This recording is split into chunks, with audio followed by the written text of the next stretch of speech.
I'm Melissa Harris-Lacewell. I'm actually a professor of politics at Princeton University. And I'm here right now with about 24 students that we brought up from Princeton to work on a variety of campaigns here in New Hampshire. It's kind of a learning experience for them. But in the years before I taught at Princeton, I taught at the University of Chicago. So I have been a constituent of Barack Obama's for a very long time. Oh, wow. So you go way back with him. I go way back, with the senator. Is the group supposed to be bipartisan, or are you guys? The group is bipartisan. There are those 24 people. There are people working for all of the major Democratic campaigns as well as several of the Republican campaigns. Well, I want to ask a question because the talk of the crowd is we have a 95% white crowd. Well, it's New Hampshire. It's New Hampshire, and in all the questions in the media is, will America be able to vote for a black president? Sure. What do you think? Well, I mean, it's interesting because in Iowa the answer was yes, but it was yes in large part because it was a public voting, the caucuses, because of the nature of what they are. You don't go in there claiming that you're going to vote for the black candidate and then switch sides, right? So in a certain way, Iowa was actually a perfect case for an African-American candidate. New Hampshire is going to be the real test because people are going to get to vote behind closed doors. Now, that said, the thing is about Barack Obama is right now, I mean, it's a kind of funny thing as we're canvassing, people who you wouldn't expect to say this keep saying it's really time for a black president.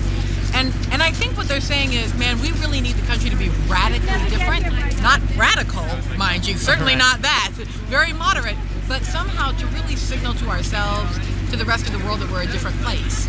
And having a black president just may do that. The other thing is, right now, I mean, it's always sort of who is this candidate against? And I think the opportunities to go backward and vote for a Hillary Clinton versus moving forward, even if that forward is in the little brown body of Barack Obama, I think he's got a real shot. But we'll see. I mean, this is going to be the test case. I mean, does it give you confidence that kind of America is able to look at least a little bit beyond just the color of the skin? Yeah, I suspect it doesn't mean anything for black Americans who are marginalized. So I suspect that Barack's win in Iowa and his potential win even of the U.S. presidency won't really mean anything in terms of the policies of our country towards the most disenfranchised.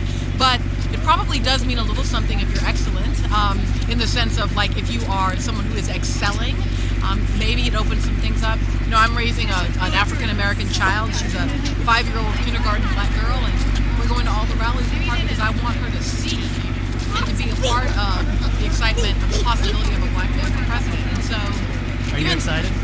Yes. Do you like Barack? Yes. Is he your favorite? Yes. So, I'm not willing to believe the symbolism changes everything, but it may change it just enough at the margins to change a few lives, and that would be pretty. It'll change it more than if we don't get a black